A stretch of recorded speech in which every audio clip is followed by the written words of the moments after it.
Olá, pessoal, sejam bem-vindos a mais um podcast aqui na Mineração, mais uma entrevista nesse programa especial em parceria aí com o Instituto Brasileiro de Mineração, o IBRAM, onde estou aqui mais uma vez como apoiador de mídia, onde estamos aqui na divulgação do DiversiBRAM 2025, a mineração sem rótulos, que já está na sua quarta edição. Eu estou aqui hoje com a honra da presença da Helena Renovato, tá? que é coordenadora de Relações Institucionais do Instituto Brasileiro de Mineração, IBRAM. Helena, prazerzaço estar conversando com você. Johnny, o prazer é todo meu, né, estar aqui nesse espaço tão valioso, né, igual a gente estava conversando, como você cresceu e tem esse reconhecimento, né, todo mundo quer participar de uma conversa com o Johnny, quer participar do seu podcast, porque você tem essa característica, né, de trazer temas relevantes e que são super necessários para o debate, para o diálogo e para a sociedade como um todo, né. Então, o prazer é todo meu. Obrigada pelo convite. É todo nosso. Pessoal, o DiversiBRAM 2025, tá? Como tem o tema de mineração sem rótulos, é um compromisso contínuo com a diversidade, né? Como eu falei, está nessa quarta edição, demonstra aí o compromisso do IBRAM e do setor mineral com essa construção de um futuro mais diverso, né? Inclusivo. Estava falando aqui com o pessoal, né? Eu sou deficiente físico, já tenho mais de 35 anos, quase mais de 35 anos, né? De amputação. Tenho de profissão na mineração quase 20 anos e sempre me senti incluído nessa área, né, da mineração. E começando aqui com essa introdução, Helena, fala um pouquinho para a gente do DiversiBRAM, como começou, a história e tudo mais. É muito interessante, né? Porque a gente começou com uma proposta muito simplória, né? Sem muita perspectiva. A gente queria movimentar o setor e trazer esse tema para o diálogo. Não tínhamos muita clareza de como poderíamos fazê-lo, mas a gente sabia que a gente queria conversar sobre isso. Então, a gente começou com uma proposta de um modelo de evento aí que duraria uma semana, né? E aí, cada dia da semana, a gente traria um tema diferente, uma abordagem para a questão da diversidade. E aí, a gente percebeu que isso poderia esfarelar um pouco, né? Não ia trazer unicidade e nem unidade de participação das pessoas, das empresas, que era o que nós queríamos alcançar.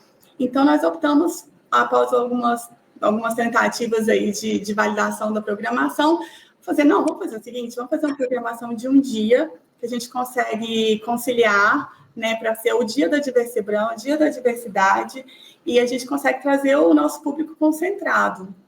Daí nasceu a programação como é hoje, que é um dia inteiro, né, de debate, de painéis, e com a participação intensa aí do setor. Começou, igual eu falei, começou pequeno, né? A gente achava que seria um webinar, mais um webinar, como outros, né? Que às vezes a gente assiste. E aí o público foi crescendo e hoje a DiversiBRAM, que é maravilhosa, na última edição nós tivemos um público de mais de 1.200 pessoas ao longo da programação participando, interagindo, assistindo, né, ali aos debates. E isso foi muito incrível, porque a gente entrou numa vertente aí de amplitude muito grande, né? E que significa, né, Johnny, que o interesse das pessoas pelo tema é genuíno, porque a gente não estava ali num momento em que você tinha comprado um ingresso e você ia para assistir aquele show porque você já tinha pago. A gente tem uma programação que é totalmente gratuita, então ninguém tinha obrigação de participar, de assistir, de se conectar. Foi uma conexão voluntária, foi, como vocês dizem nas mídias, né? Foi tudo muito orgânico nesse sentido. E então, a gente percebeu que isso demonstra mesmo a relevância do tema para o setor e para a sociedade como um todo. Foi assim que a DiversiBRAM nasceu. Depois desse diálogo que a gente teve em 2018 ainda, lá na FDC, em que a gente mapeou aí dentro da Carta Compromisso 12 temas essenciais para a mineração, e a diversidade era um deles. E aí a gente começou com esses debates e estamos aí já na nossa quarta edição, né? E, assim, maravilhados com o resultado que tem sido esses encontros. Lembrando, pessoal, que o DiversiBRAM 2025 vai ser um formato híbrido, online e presencial. Vai ocorrer no dia 26 de março de 2025, das 9h30 às 18 horas, no IBRAM, lá em Minas Gerais, né? E a gente, nesse podcast especial, como eu estou falando aqui com a Helena, né? A gente vai trazer aqui um tema que é o mote do evento, né? Que é diversidade, equidade e inclusão. E vocês podem contar com uma sigla DEI, né? Então, Helena, o que significa diversidade, equidade e inclusão para você? Pensar nessas três palavrinhas, né, que tem um significado gigantesco, é a gente olhar para o nosso país, né? Nosso país é gigante, a gente tem mais de 8 milhões de quilômetros quadrados. Pensando no tanto de gente que tem, né? Segundo o IBGE, só de mulheres, por exemplo, nós temos mais de 50% de mulheres formando o nosso país. Então, as mulheres são a maioria. E dentro desse recorte de mulheres, a gente ainda tem milhões de nuances, né? O Brasil é um país muito diverso. A partir da sua formação, a gente tem a questão da raça, a gente tem a questão da etnia, temos os indígenas, a gente tem refugiados políticos, refugiados ambientais, a gente tem os LGBT, a gente tem o recorte de pessoas com deficiência, né? Que é muito importante, porque às vezes a gente acha que a equidade, a diversidade, ela é só ligada à questão de raça e de LGBT, mas não é. A gente tem os pretos, temos os pardos. É um guarda-chuva tão grande que a gente quer abraçar o mundo, né? Quando a gente fala assim, poxa, então é todo mundo a diversidade é justamente trazer esse recorte de como o nosso país é diverso, né? De como a nossa sociedade é formada por inúmeras características e que a gente precisa trazer essas características para dentro das nossas instituições também. E daí entra a questão da inclusão, né? A inclusão é justamente você fazer com que essa variedade esteja representada dentro das instituições. E isso vai se refletir em várias nuances, né? Em questões econômicas, isso reflete na criatividade, na busca e encontro de soluções para problemas. Então, a diversidade, a equidade e a inclusão, ela é totalmente associada a isso, a uma representatividade daquilo que é a nossa sociedade, daquilo que a gente pode potencializar dentro das nossas empresas, para fazer com que as nossas empresas sejam cada vez mais produtivas, sejam empresas atraentes, né, para os nossos empregados. Isso tudo é um conjunto de fatores. Então, a diversidade é a cara do Brasil, né? É a cara da sociedade. São milhões assim de variações que fazem com que a gente pertença ali a um espaço que não é só meu, né? Que é de todos. Uhum. Exatamente, você falou muito bem, né? Ainda mais minerações por exemplo, em lugares que são muito longe, são lugares inóspitos, né? Reúne pessoas de todo o Brasil. A gente chega lá, tem nós nordestinos, tem o pessoal do Sul, pessoal do Sudeste, o pessoal do próprio Norte. Então, realmente é uma área que tem toda essa diversidade mesmo. E essa representatividade, né, Johnny, que faz com que a gente perceba que a gente está num mundo gigante, né, e que não há um caminho só, porque às vezes a gente, no nossa visão, a gente no nosso pequeno mundo, onde nós fomos às vezes educados, criados, crescemos, a gente consegue ter uma visão de mundo muito específica. E quando a gente tem essa multiplicidade de personalidades, de viés, de pessoas, né, de cultura, de educação, de informação, de criação, a gente consegue trazer um mundo muito mais amplo, a nossa visão ela se alarga. Né? E é esse que é o objetivo, entender que a representatividade vai trazer um alargamento da visão, né? Para que eu possa também aprender empatia, para que eu possa encontrar soluções e caminhos diferentes. E isso é maravilhoso, né? É um bate-papo de amigos, né? Quando a gente está no bate-papo de amigos, que a gente fala, eu vi o jogo ontem, né? Um jogo de futebol. Aí um fala, não, mas o goleiro não pegou a bola, ele frangou. Aí o outro vem e fala, não, ele defendeu a bola. Então, essas visões diferentes, elas acabam trazendo uma visão bem macro, né? Daquilo tudo que aconteceu de fato no jogo, por exemplo, e a mesma coisa para as nossas empresas, né? Uhum, exatamente. Pegando um gancho nisso que você falou, Helena, quais são, na sua visão, né, os principais desafios que as empresas enfrentam a tentar implementar em políticas de diversidade, equidade e inclusão? Uma das principais questões que a gente percebe é a questão da cultura, né? Quando a empresa ela é voltada para receber, para acolher diferentes visões, ela consegue ter uma facilidade maior.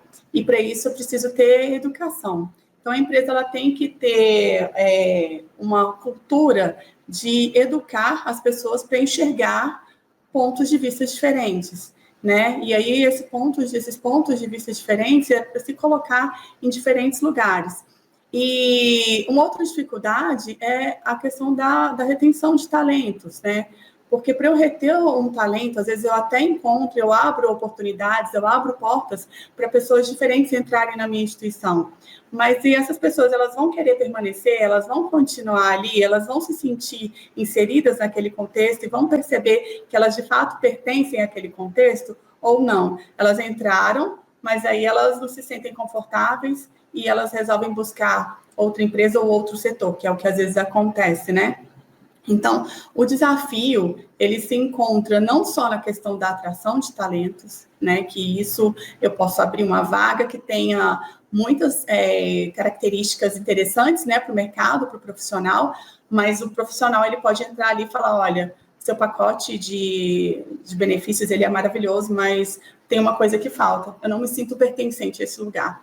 Então, esse desafio da educação, de trabalhar ali as características necessárias, né, de oferecer oportunidades de crescimento, desenvolvimento para o profissional, né, de uma forma equilibrada também, equânime, acho que é uma das principais dificuldades aí que a gente tem para a gente conseguir manter aí programas, estabelecer e manter programas de diversidade dentro das instituições. Porque não adianta eu falar sobre diversidade, equidade e inclusão se o meu público interno, né, vou começar pelo público interno, ele não tem a percepção de que isso existe de fato, né? Eu preciso que eles se sintam inseridos dentro dessa empresa, que eles se sintam acolhidos, que eles tenham essa capacitação, oportunidade de capacitação, oportunidade a crescimento profissional dentro da empresa. Essas questões são muito sensíveis e sutis, mas elas são determinantes para o sucesso do programa, né? Para o estabelecimento e para o sucesso dos programas de diversidade. Exatamente, né? E quando a gente fala desses programas, né, a gente tem que pensar também nas lideranças, né? Lideranças têm que estar engajadas, né? Então, como é que você vê, então, a importância da liderança nesse fortalecimento desse tipo de cultura de inclusão dentro das empresas e organizações? Uma coisa muito interessante que você comentou, e é realmente fundamental e relevante, essa percepção de valor que a liderança tem que trazer para programas de diversidade, equidade e inclusão. As empresas, elas são reflexo, né? Assim como a gente sabe que educação tem aquela famosa frase, né? Não adianta você falar, você ensina com o seu exemplo. A gente tem que ter e vivenciar isso também dentro das nossas empresas. A gente aprende, a gente percebe o valor quando a gente vê o exemplo vindo de cima, né? Se a liderança ela se compromete com essa agenda, com esse tema, com o desenvolvimento de valores humanos, inclusive, né, dentro das instituições, ela vai falar, olha, eu entendo a necessidade de criar esse programa específico para reter os meus talentos, porque se a liderança não tomar essa decisão, todas as vezes que um programa for estabelecido, que ele for criado, a partir do momento que ele chega, porque tem um custo, né, Johnny, também, os programas de diversidade e inclusão, eles devem ter um budget direcionado para eles. Então, se esse budget não vem de cima, na hora que ele chega, o custo da inclusão, o custo da gestão, o custo da adaptação para a pessoa com deficiência dentro da empresa, e se não tiver ali bem determinado pela direção, pelo C-Level, ele vai ser barrado, ele vai falar, não, isso aqui não está dentro do meu custo. Se aquilo não for prioridade para o C-Level, o programa cai por terra, né? Então, a necessidade de engajamento da liderança, ele vem se desdobrando na questão do budget, na questão do comprometimento, na questão do ensino, do letramento, da cultura, de fato, que a empresa vai vivenciar, né? E está disposta a vivenciar para o tema de diversidade. E é interessante que nessa Diversibran, a gente vai fazer uma reunião prévia, um warm-up, antes do início, com o C-Level do setor. Então, a gente vai ter essa reunião para poder conscientizar, para a gente dialogar, para entender como que a gente pode ali trazer uma força sinérgica, né, entre eles, para estabelecer programas cada vez mais robustos, né, e entender como que eles podem perceber também o valor para os programas de diversidade, equidade e inclusão, não apenas para uma sigla, né, mas para realmente fazer com que a empresa seja cada vez mais forte, que a empresa seja representativa, e isso se reflete dentro da sociedade, né, Johnny? Porque quando a sociedade percebe isso, a empresa ela é valorizada, com certeza. Hoje a gente não vive mais uma sociedade que não se importa, né, com a forma como as pessoas são tratadas. A sociedade, ela se importa com isso.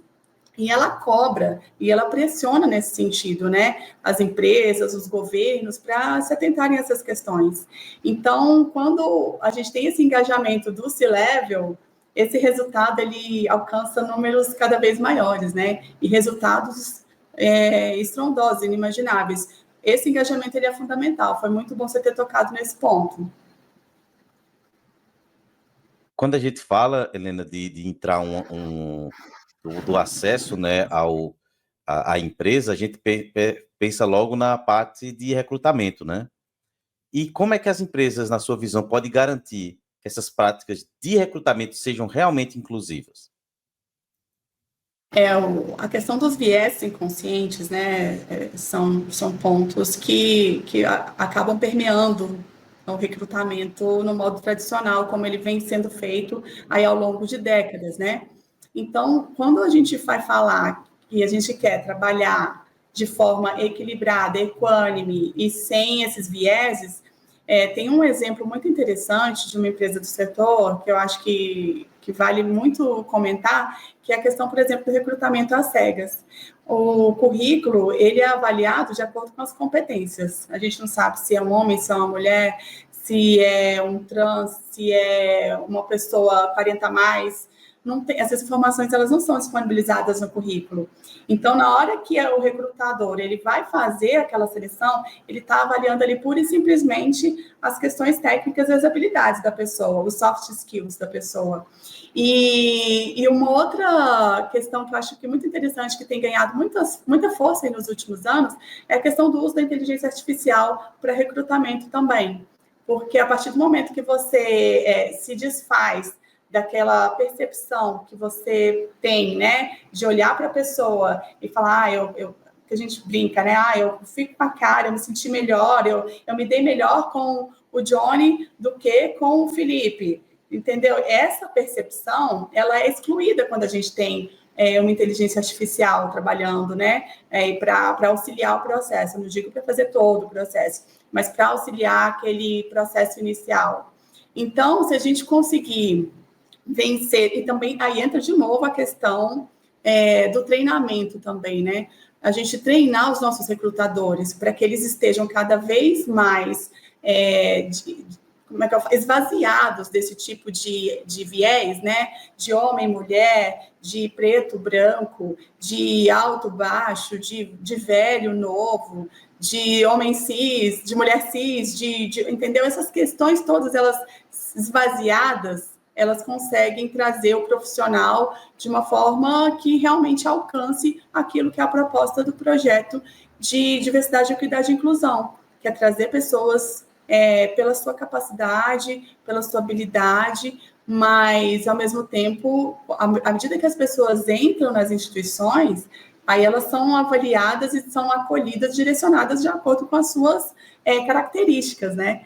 Porque nós não somos iguais, né, Johnny? Então, às vezes, igual você comentou, né, da questão aí que você está há mais de 30 anos, né, uma pessoa portadora de deficiência, e a sua deficiência não te impede de você ser um dos maiores, né, da comunicação digital aí, trazendo informações. Então, assim, precisou de ter alguma adaptação? Deve ter sido necessária alguma adaptação para as questões de locomoção. Mas isso fez com que você diminuísse o seu brilho? Pelo contrário, né? Você trouxe luz aí para a comunicação. Então, é isso que a gente tem que entender.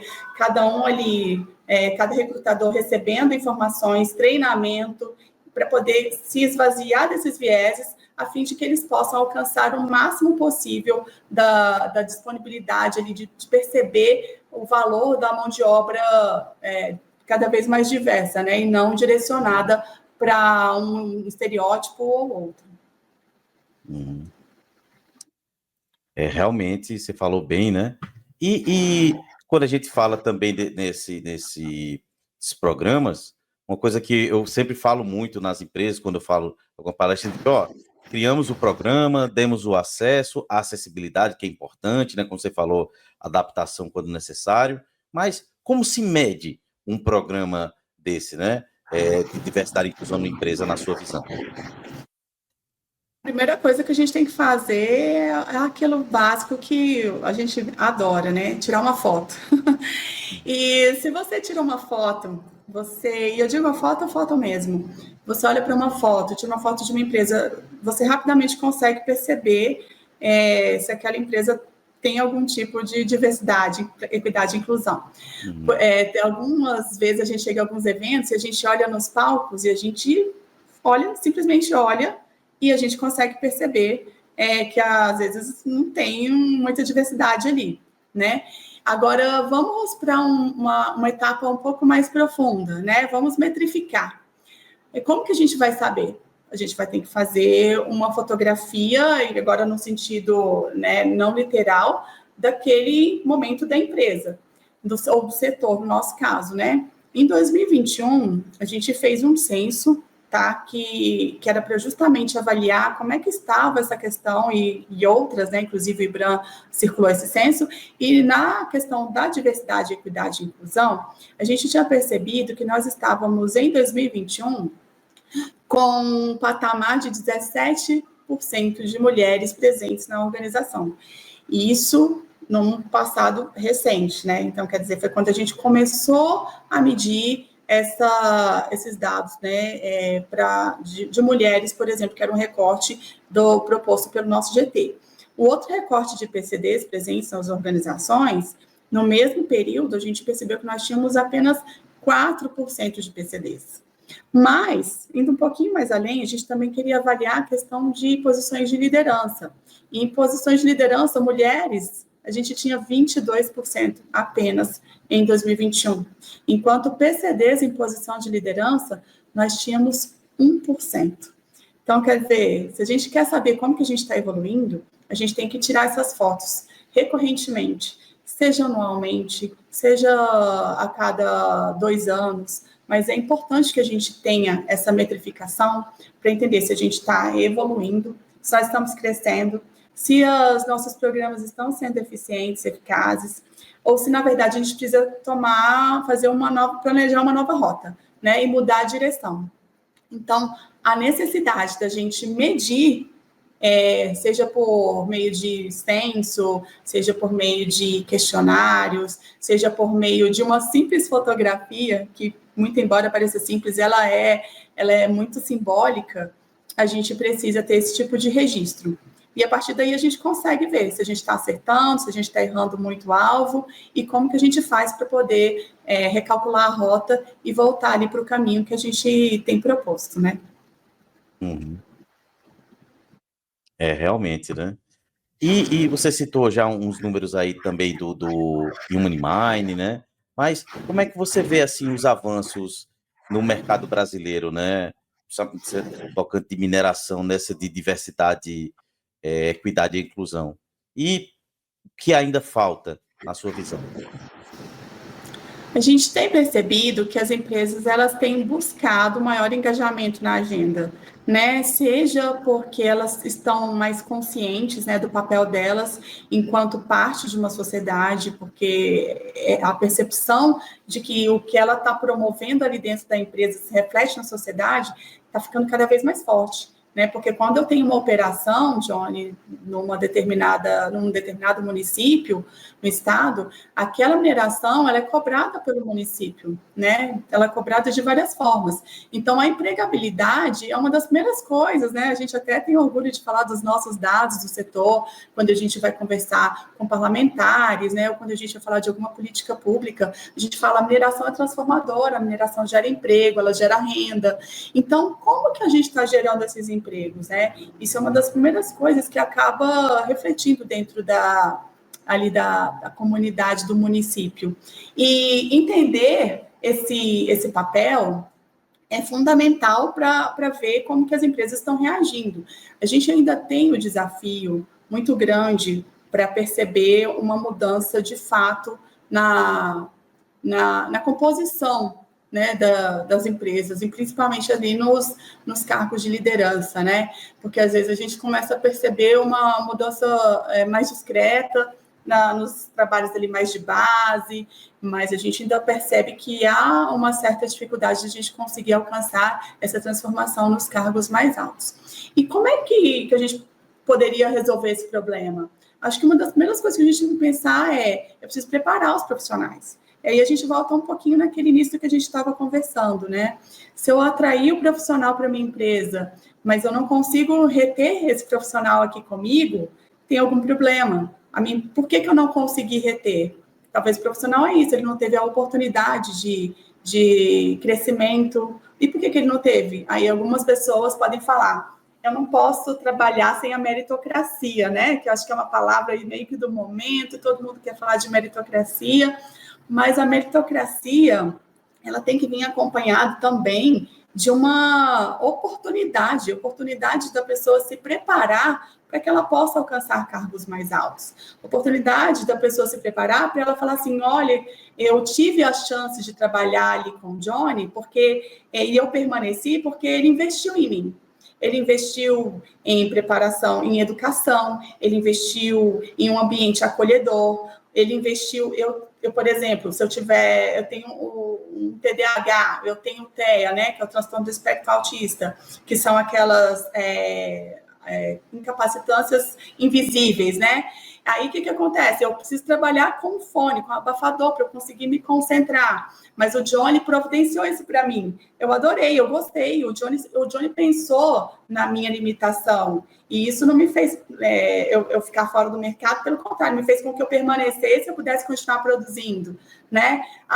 Eu tenho um canal para conversar dentro da empresa sobre assédio, por exemplo, né? E eu pensar nesse canal, eu como empregador pensar nisso, demonstra uma preocupação com o empregado, né? Com o colaborador. Esse tipo de ação acho que ainda falta muito nas empresas, né? Algumas empresas têm demonstrado engajamento, mas a gente está numa curva de aprendizado ainda, sabe? Então, essa curva de aprendizado, ela ainda é um pouco lenta, mas a gente percebe que ela tem crescido. Então, aqui no Brasil, você me perguntando como é essa questão, a gente enxerga, enquanto setor, que nós estamos numa vertente crescente, mas a gente precisa acelerar. Porque se a gente não acelerar, a gente vai ficar, né, que é muito mais cômodo eu manter ali, eu colocar algum programa e falar, ok, eu tenho um programa, ele está rodando e está tudo certo, porque isso já me chancela enquanto empresa empregadora com a temática de diversidade, equidade e inclusão, que é super importante, inclusive, para os mercados financeiros, né, esse tipo de reconhecimento. Mas a gente precisa dar uma acelerada. Entretanto, uma coisa interessante, você já deve ter ouvido falar desses movimentos, infelizmente, que têm acontecido aí ao redor do mundo com relação à agenda de ESG e de diversidade, equidade e inclusão também, que é um movimento que meio que busca desacelerar esse tipo de tema. Mas olha que interessante, o Brasil e algumas empresas, e principalmente a mineração, ela continua ali trabalhando essas agendas. E o foco nelas, ela permanece, né? Não tem um desaceleramento, né? Digamos assim, como tem acontecido em outros lugares, porque a gente não está trabalhando uma agenda de diversidade, equidade e inclusão. A gente está trabalhando uma agenda de humanidade, uma agenda de pensar aquilo que eu te falei, uma agenda da sociedade, de uma sociedade que é gigantesca e que tem várias nuances. Então, o que nós estamos focados em trabalhar? A gente quer trabalhar a questão da humanidade que há em cada um de nós, e que é o que nos torna diferentes, né? Trazer essa humanidade para essa rotina do dia a dia e acolher essas diferenças é que vai fazer diferença aí no dia a dia também das empresas e na produtividade. Então, assim, desafios existem? Existem. Nós estamos crescendo numa velocidade estrondosa, a gente está trazendo essa agenda na velocidade que nós gostaríamos? Talvez não, mas isso é bom porque também ela cresce com maturidade, né? Não adianta eu querer impor uma agenda de diversidade se eu não tenho a maturidade necessária, que é a questão da cultura, que é a questão do ensino, que é a questão do letramento, e o letramento que eu digo em suas várias vertentes, inclusive de acolhimento, né, para trazer o acolhimento para todos, para que todos se sintam de fato acolhidos. Então, a questão da maturidade ela é diretamente ligada a esse ponto do crescimento, né? E o que a gente faz? A gente faz podcast, né, para falar sobre o tema, porque aí mais pessoas ouvindo, essas informações elas se disseminam e não tem um sabe mais, um sabe menos. Na verdade, o importante é começar a falar sobre isso. E quando tem o início dessa conversa, a maturidade ela começa também a vir junto com os diálogos, né? Então, eu acho que isso que é o importante, a gente não deixar de falar, porque talvez eu não estou crescendo na velocidade que eu gostaria. É só manter a constância aí no diálogo, né? Que eu acho que é uma das coisas fundamentais. Bacana. Realmente muito importante isso que você falou, é pertinente mesmo, Helena. E que conselhos você daria, né, para quem está começando a implementar uma política de diversidade, equidade e inclusão na sua empresa, sua organização? O primeiro conselho que eu daria é assista a Diversibran. A gente tem uma programação muito rica, com vários exemplos, com vários painéis que podem trazer insights aí de como começar, como dar continuidade e como fortalecer aí esses programas, né? Então, tem diferentes graus de maturidade para aproveitar.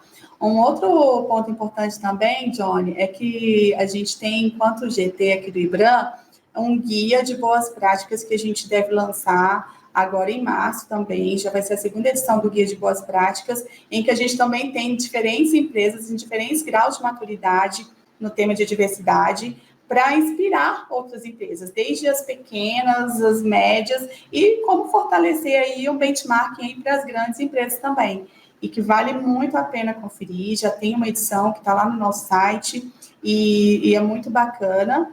E como que eu posso deixar passar, né? A gente tem aí a nossa presidente do Conselho do IBRAM, Ana Sanches, que é uma mulher forte, determinada e que tem dirigido aí o nosso conselho com brilhantismo, e ela vai participar, né, da nossa Diversibran no painel de abertura, vai trazer aí um overview aí do setor com relação ao tema de diversidade e inclusão, e eu acho que vale muito a pena parar um tempinho para ouvir e beber dessa fonte aí da Ana Sanches, que com certeza vai acrescentar e vai trazer muito para a nossa programação e para quem estiver assistindo ali e ouvindo. Exatamente, né? Vai ter, como você falou, né? Vai ter aí a abertura, né? Que é diversidade, equidade e inclusão, que é o tema desse podcast. Ela vai falar sobre uma visão compartilhada sobre o futuro, oportunidades e estratégias, né? Onde vai ter participação também da Camila Lotte, né? Que é diretora de sustentabilidade corporativa na Vale, o Eduardo Margalhães, que é o diretor de RH e TI de suprimento da Activoz, e a Fernanda Lavareto, que é head de assuntos corporativos da BHP Brasil, e quem vai moderar é a Vera Lúcia Silva, gerente de desenvolvimento humano organizacional da Samarco. Vai ser das 10 às 11 da manhã, tá? Convidar todo mundo a participar presencialmente desse evento, tá? Lembrando que ele vai ser dia 26 de março de 2025, lá em Belo Horizonte, Minas Gerais. Então participe, vou deixar aí o link para vocês se inscreverem, né? Participem desse evento. Essa edição aí também está sendo, como todas as outras, vai ser muito legal, muito bacana. E Helena, honra novamente sua participação aqui no podcast da mineração, tá? E mais ainda dessa parceria aí com o IBRAM. Johnny, muito obrigada pelo apoio sempre, né? E por trazer esse tema que é tão importante para nós, é tão importante para o setor, para a sociedade, e tenho certeza que vai ser um sucesso a Diversibran. Conto com você lá também, né, para estar conosco. Deixa comigo. E espero que a gente possa fazer outras programações aí juntas, né? Inclusive dentro do GD, de Diversidade, Equidade e Inclusão. Você trazendo aí histórias incríveis, né? E percepções, e trazendo caminhos aí para a gente também, porque a gente busca acertar, a gente quer encontrar caminho, a gente não encontra um caminho sozinho.